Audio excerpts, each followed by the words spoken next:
he's always been like, I want you to be self-sufficient. Mm. Moving to America, he's like, I don't want you to be depending on anybody. You're all, you're all girls, and like, I want you to like, if me and your mom aren't here to support you one day, like, we want Be you able to to be take care of like, yourself. we got this. Mm. Which is pretty empowering because I feel like in an Indian household, that's not usually the thing. It's you're Mm. kind of babying your Mhm. daughters, and really feeling like you need to take care of them all the time. And so we kind of had like a really interesting upbringing. And at the same time, my mom um, didn't really have as much of an academic background. So she really waited tables. She Mm. worked at Shoney's. She worked at Golden Corral. We Mhm. ate there all the time because of the employee discount, and it was great. Um, we've gone back now as adults, and I don't know if we love it as much, but as kids, it was like, It's "Oh an my adventure, god, it yeah. was so great." It I was got like so all many you can eat. options. Yes. And so she kind of did a lot of that until she finally ended up I remember in middle school we bought, and this was a really interesting experience to see as a middle schooler, but Mhm. we bought a cafe that my mom was working in, and it was a like a restaurant in an office building, a beautiful office building. And it was huge. I spent my summers there every day. It's how I learned how to use a cash register because I was the labor there. And and really watched my mom, who's more of a timid person. Her English isn't as good as my dad's, just like thrive. Like Mm. I mean, it was her place. I learned so much from watching her.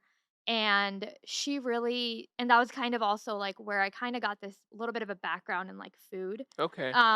Just watching how that restaurant Right. ran. Um, and as a and then 9/11 happened, Mm. and that was a weird thing because we're not only are we Indian, we're also Muslim. Mhm. And we kind of watched that restaurant be kind of taken away from us, and it was Wow. kind of like a weird, like, we really knew what was going on. Um, and that was like a weird kind of reality to see that like you could be really good at something, but It could still that be doesn't mean everyone's gonna perceive you that as way.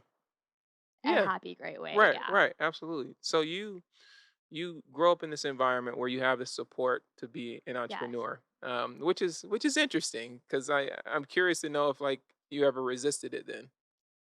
Well, my dad's thing was like, "I want you to be an entrepreneur, so one day I want you to take over my accounting firm." Um, and so the Jasani last name can, like, live on through this. I don't know. He and I mean, when I went to college, I honestly, like you mentioned before, I had never seen anyone do anything but these, These like, other things, very, like, cookie yeah. cutter jobs, yeah. And so I I really in college, I was really interested in art history. Like, Mm. I was super into I thrived in all my art history classes. I loved that, but I had never seen an Indian person who was a museum curator. Like, I didn't Mm. even know if there were other jobs out there. Like, Yeah. what do you do? And my parents would have totally supported that, but I myself was I like, don't know that this actually exists. Like, I feel like yeah. you go down this path and you're like, if it didn't work out, you're like, that's a lot of years. Exactly. And also it's like nobody that looks like me fills these spaces. Mm. So maybe maybe it's already been established that I'm probably not going to be good at this, or maybe I Hmm. just don't have the background. Wow. So when I started college, I was studying accounting, which very quickly I was like, "Whoa, this sucks," and I'm not good at Not it doing at this. all. I'm not good at it at all. Sorry, Dad, I'm really bad at it. But then I was like, I guess I'll do something in business because that's something that's like, I kind of know where I'll You go with know, yeah, that. you've been around it for quite some Yeah. time. So I studied business in school, Hmm. and then kind of went into like a very, um, kind of like a corporate path. Yeah.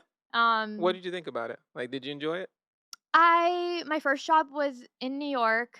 I was a commercial underwriter at a commercial insurance Oh my company. goodness. Um, and I thought that was really cool because I Yeah. was like, I'm getting paid a That's lot. so it's like a serious like Yeah, and I was like, and I get to be in New York. This is awesome.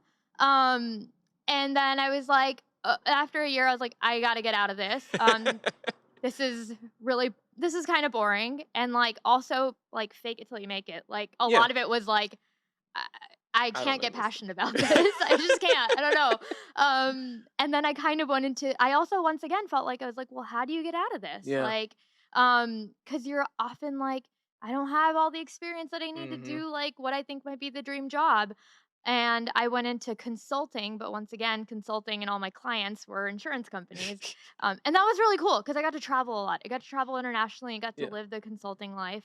Um, but within like 2 years there, I I felt like I was so overworked. I was traveling so much. Mm. And I just had this day where I was like, I don't mind being super stressed out, but if I'm going to be really stressed out, I really want it to be something that I care a lot about. Hmm.